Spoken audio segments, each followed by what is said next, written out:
The first petition for consideration is petition 4718.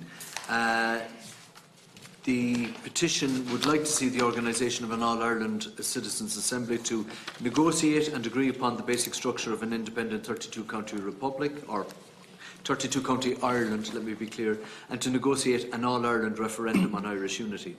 The decision of the committee is that we propose that we forward a copy of the response from the Department of Foreign Affairs and Trade to the petitioner and close the petition. But before we agree that on or make any decision on that, I just want to open up to the floor if anybody wants to make a submission to that.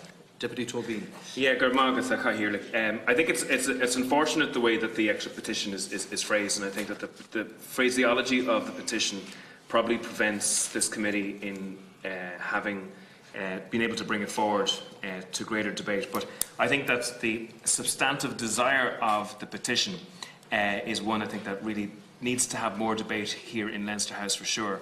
You know, there's a growing number of people, north and south, who seek to have Irish unity. There's obviously change in the demographics on the island, and then we have the issue of Brexit, which is barrelling down. It's less than 50 days away currently, and for many people, the only solution there is to a hard border is no border. So I think that this government and this Oireachtas needs to actually get to grips with that issue and the issue of Irish unity in a far deeper manner and start to prepare for it. I think it's dangerous that the Oireachtas would have its head in the sand with regards to what's happening north and south. And I think that the governments need to start instituting plans and that will go into place with regards for the development of Irish unity. It also seeks, I believe, is that there's a lot of steps we can take in advance of Brexit, which will strengthen the All-Ireland economy and help ameliorate the worst threats of Brexit, which would lead to convergence on both sides of the island in a range of different things like healthcare, taxation, education, etc., which would lead to, you know, economies of scale, efficiencies, larger markets, you know, positive outputs for everybody and improved lives for people across the island of Ireland. And obviously, you know, we've seen in the last week or so a couple of political developments which have led to a more all-Ireland perspective in the politics of Ireland. So while obviously the language of the petition makes it impossible for the committee to continue with, I do think that the issue of Irish unity contained in the petition needs to be one that actually demands far more debate here in Leinster House. Thank you, Deputy Tobin. Anybody else? Deputy Mitchell. I just want to echo what Deputy Tobin has said here. Look, I think we're all aware that the conversation is taking place across villages and towns regarding, you know, a united Ireland. And we've just seen it more recently from the big conference that was held up in the waterfront in Belfast when National Civic Society came together. And I think it was addressed by Minister McHugh, the Deputy Leader Fianna Fáil also spoke at it. So, Dara Murphy, so the conversation is happening. So I'm just a bit concerned that it's happening outside these walls of this House, that we need to be having, you know, some sort of dialogue. It's unfortunate that the way the petition is written that it can't go any further. But I think that we have to be mindful that it's happening. And I just want to say that myself, I don't accept that it's premature. We're 100 years since the Heydon. We can't, you know, we're not premature. Let's be real about this. And I don't believe that we can use the excuse that it's a sensitive subject or it causes divisions. If that was the case, we would never have had a referendum on repealing the 8th Amendment or marriage equality or any of the referendums. So I think that we just have to be mindful of the language from the response that was given back, but just be mindful that this is happening across the state. People are talking about this, so I think that this House needs to get itself into gear with that as well. Thank you, Deputy Mitchell. Anybody else? Deputy Cassells.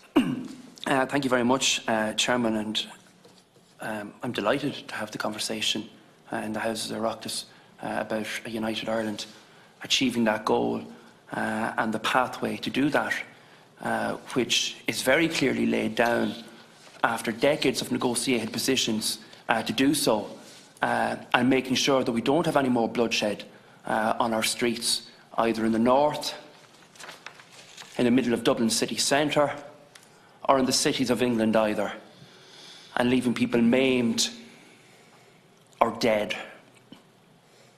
And I have no problem having that debate forthrightly here. But endorsing anything that goes outside the parameters of a negotiated position between two governments certainly can't be endorsed by the houses of the Oireachtas. And there is a huge amount of work being done by people inside these walls. People like Senator Mark Daly, who's consistently working on this particular issue. Privately, going to meet members of the unionist community on a monthly basis, attending meetings in Orange Halls on this issue, actually briefing them, things that don't get talked about, and also laying documents before these houses of the Oireachtas on what the structures of United Ireland would look like and how much that would actually benefit the economy as a whole, as opposed to a partition state. And indeed, and Deputy Mitchell has talked about the conversations happening about towns right across the country. She's 100% right. It happened in our own town. Myself, Deputy Tobin, Minister English, in front of a couple of hundred people, had a conversation last year about this very issue, moderated by Seán Boylan, whose father was an operative for Michael Collins at the time of the creation of the Free State, and moderated that discussion on that particular night. And that conversation is happening and is very engaging with the public. But this morning we had the former Taoiseach of this country, Bertie Ahern, who was a primary negotiator of the Good Friday Agreement, appearing in committee rooms in the Houses of Parliament, was asked by one MP what he thought, what the Irish people would feel about rejoining the UK. I think he said in a kind way, not a lot. And that man has spoken, as a negotiator of that particular agreement, has spoken about the fact that we do not need to see a hardening of two sectarian positions in achieving the goal of a united Ireland, a settlement that is acceptable by all sides. And I can tell you, in terms of initiating plans, there is a mountain of work that has to be done in the background before we get to that position of a border poll. 12 years ago, I remember going on a peace and reconciliation tour to the Peace Tower as part of the First World War commemorations. There was a marching band from both sides of the community, one from Cavan, one from Tyrone. The Tyrone came from the Unionist community. And over lunch, I got talking to them. They did not know where Meath was when I told them I was from County Meath. I might have well have said I was from somewhere in America. From Cork. From Cork, indeed. They probably had a better chance of finding that. They had no idea of the geography of the Republic of Ireland. Their country, as far as they were concerned, ended at the border and went no further. And that was a frightening realisation, Chairman, that here were Irish people who had no concept whatsoever of the geography of Ireland. Now, if you've got people from the same island who couldn't actually pick out on the map where County Meath was down the road, that is a very, very serious insight into the journey we have to go in terms of that peace and reconciliation and bordering. And when you have a situation, and there are incremental steps being taken, so we see First Minister Arlene Foster attending the Ulster final last year, and it receives acres of news coverage. And until that's the norm, we've a long way to go. And in that respect, sport can play a huge aspect in that as well. And we see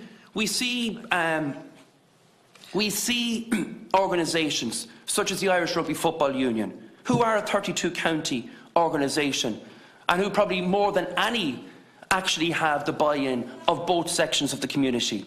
The GAA has always been a 32-county organisation and is making strides with communities in the north to try and make sure that sport can be in builder. But what is insightful, Chairman, is that when the Republic of Ireland played the North of Ireland in a soccer friendly before Christmas in Lansdowne Road, we had the terrible scenes of both anthems being booed.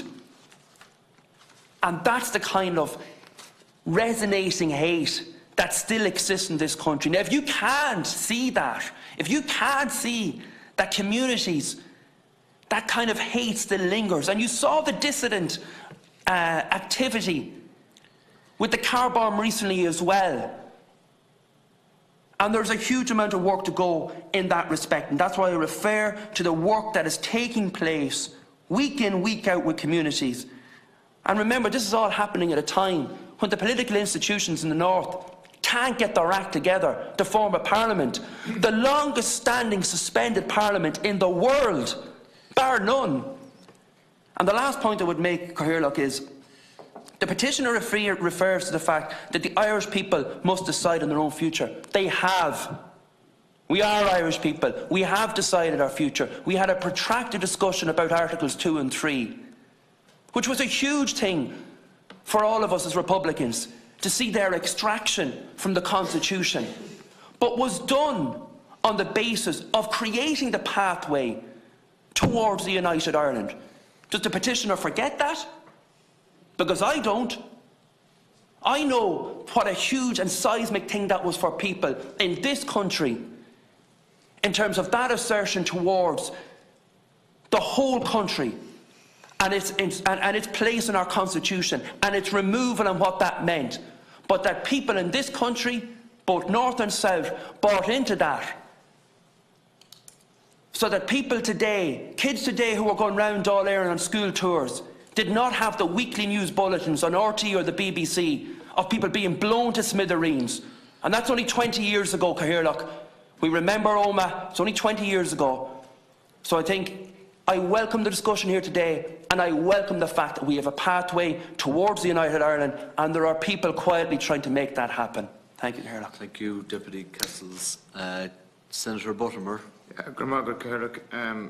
First of all, I think the important point is that we made a decision in not proceeding with the petition for a number of reasons, notwithstanding the language that is part of the petition. Secondly, I think for us it would send the wrong message of what has been referred to by Deputy Mitchell and Deputy Cassells around the whole issue of the pathway and what we voted on. I think the important point, Cathaoirleach, is that we are having the conversation, and I would cast members' minds back to 2 years ago when Oireachtas and the Kenny was speaking about the consequence of Brexit and the whole issue around the United Ireland. I do think it's important to recognise that, as Deputy Cassells said, you know, there is work being done.